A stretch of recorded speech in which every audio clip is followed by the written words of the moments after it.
mathematics. So mathematics is about the understanding the concept. So மேத்தமெட்டிக்ஸை பொறுத்த வரைக்கும் இந்த புரிஞ்சு படிக்கும் பொழுது நம்மளுக்கு அவ்வளோ சீக்கிரம் அது மறக்காது. ஸோ அதனால தான் நான் எப்போவுமே தமிழ் அண்ட் இங்கிலீஷ் ரெண்டுத்துலையுமே சேர்த்து ஒரு விஷயத்த நான் எக்ஸ்பிளைன் பண்ணுவேன். ஸோ இப்போ நம்ம பார்க்க போகிறது டைப்ஸ் ஆஃப் ஆங்கிள்ஸ். அதாவது ரெண்டு ஸ்ட்ரைட் லைன் அல்லது ரெண்டு ஆர்ம், சரியா?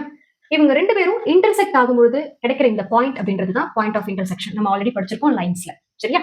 ஸோ இப்போ இவங்க இன்டர்செக்ட் ஆகும்பொழுது நம்மளுக்கு ஃபார்ம் ஆகிறதுக்கு பேர் தான் ஆங்கிள், சரியா? ஸோ இப்போ இந்த ஆங்கிள் என்னென்ன டைப்ஸ் இருக்கு அப்படின்றது தான் இப்போ நம்ம ஒன் பை ஒன்னா படிக்க போறோம். பார்க்கலாமா? ஜீரோ ஆங்கிள், அதாவது ஒரு ஆர்ம் மேல எக்ஸாக்டா இன்னொரு ஆர்ம் வந்து ஃபார்ம் ஆகுறது பேர் தான் ஜீரோ ஆங்கிள். ஸோ எக்ஸாம்பிள் வந்து பாத்தீங்கன்னா கிளாக்ல வந்து 12 o'clock 12 மணி பார்த்திருக்கீங்களா? கரெக்டா ஒரு முள்ளு மேல இன்னொரு முள் கரெக்டா ஃபார்ம் ஆயிருக்கும். ஸோ அது ஜீரோ ஆங்கிள் ஃபார்ம் ஆகுதுன்னு அர்த்தம். அடுத்து ஒண்ணு அக்யூட் ஆங்கிள். ஸோ அக்யூட் ஆங்கிளை பொறுத்த வரைக்கும் எப்படி இருக்கும்னு பாத்தீங்கன்னா ஆக்சுவல் ஃபிகர் ஜீரோவை விட பெருசா இருக்கும்.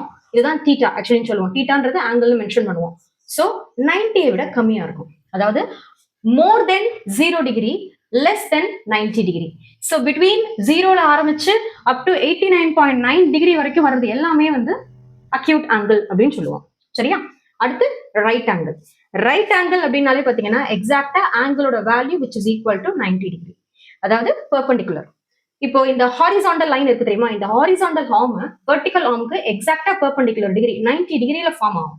விச் மீன்ஸ் இது பாக்குறதுக்கு எல் ஷேப், எக்ஸாக்டா எல் ஷேப் மாதிரி இருக்கும். ஸோ இவங்கள நம்ம ரைட் ஆங்கிள் அப்படின்னு சொல்லுவோம். ஆப்டியூஸ் ஆங்கிள். ஸோ ஆப்டியூஸ் ஆங்கிள் எப்படி இருக்கும்னு பாத்தீங்கன்னா 90 டிகிரிக்கு மேல. So which means more then 90 degree and less than 180 degree. So இங்க இருந்து ஆரம்பிச்சு அப் டு திஸ் வரைக்கும் 90க்கு மேல ஆரம்பிச்சு 180 டிகிரி வரைக்கும் இருக்கிற எல்லா ஆங்கிள்ஸுமே அப்டியூஸ் ஆங்கிள் சொல்லுவோம். ஓகே, அடுத்தது straight angle. So straight angle வந்து பாத்தீங்கன்னா ரெண்டு ஆர்ம்ஸ், இந்த ஹாரிசாண்டல்ல இருக்கிற ரெண்டு ஆர்ம்ஸுமே ஒரே ஸ்ட்ரைட் லைன்ல ஃபார்ம் ஆச்சு அப்படின்னா அது ஸ்ட்ரைட் லைன்.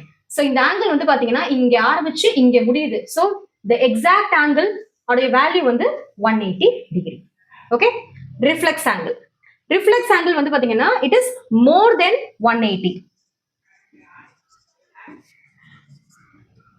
சோ 180 அப்படின்றது ஸ்ட்ரைட் லைன்ல இருக்கும். இந்த ஸ்ட்ரைட் லைனுக்கு கீழே வர இந்த ஆங்கிள், அதை தாண்டி போறது எல்லாமே ரிஃப்ளெக்ஸ் ஆங்கிள் அப்படின்னு சொல்லுவோம். அடுத்து நம்ம பார்க்க போறது கம்ப்ளீட் ஆங்கிள். சோ இந்த ஸ்ட்ரைட் லைன்ல இங்க இருந்து ஆரம்பிச்சு இப்படி போறது 180 டிகிரி ஆல்ரெடி பார்த்துட்டோம், which is ஸ்ட்ரைட் ஆங்கிள். இப்போ இங்க ஆரம்பிக்கிறது ஃபுல்லா இது கம்ப்ளீட் பண்றதுக்கு பேர் தான் 360 டிகிரி. ஸோ ஒரு ஜீரோல இருந்து ஆரம்பிச்சு அப் டு எனக்கு அதே பாயிண்ட்ல வந்து ஜாயிண்ட் ஆகுறது it's a complete angle. So அப்போ டீட்டாவோட வேல்யூ என்னவா இருக்கும்? 360 டிகிரி ஃபார் கம்ப்ளீட் ஆங்கிள். இதுல முக்கியமான இன்னொரு ஒரு விஷயமும் சொல்றேன். For example let's draw a circle. So it's a centre point. இதை பேஸ் பண்ணி எத்தனை ஆங்கிள் வேணாலும் நம்மளால வரைய முடியும், கரெக்டா? You can form so many angles. ஆனா when you are adding this angle, the sum of all the angles should be equivalent to 360 degree. Okay, done.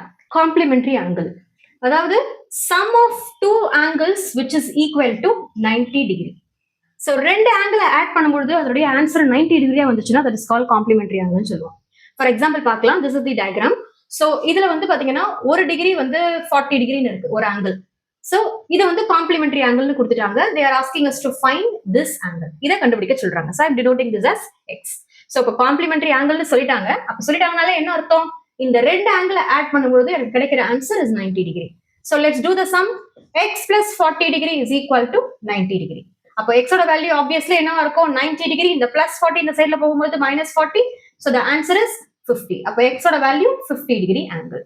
So again I'm telling you complementary angle is nothing but when you are adding the two angles, that answer would be 90 degree. Supplementary angle. So same like complementary angle. Supplementary angle பொறுத்த வரைக்கும் sum of two angle if it is equivalent to 180 degree which is called supplementary angle. Example பார்க்கலாமா? So it's a diagram. இவங்க 180 degree நமக்கு நல்லாவே தெரியும், கரெக்டா? So இப்போ ஒரு ஆங்கிள் ஒரு ஃபார்ம் ஆகுது. அதே மாதிரி இந்த ஆங்கிள் வந்து 40 டிகிரின்னு கொடுத்துட்டாங்க. they are asking us to find this is the angle. So இன்னொரு விஷயமும் கொடுத்துட்டாங்க, this is supplementary angle அப்படின்னு. அப்போ ஆப்வியஸ்லி என்ன பண்ணுவோம்? இது ஃபுல்லாவே 180 டிகிரியா? அப்போ 180 டிகிரி மைனஸ் 40 டிகிரி அப்படின்னா 140 டிகிரி. அப்போ மிஸ்ஸிங் ஃபிகரோட value 140 degree. So sum of the two angles which is equivalent to 180 degree அப்படின்னாலே அது supplementary angle. That's it.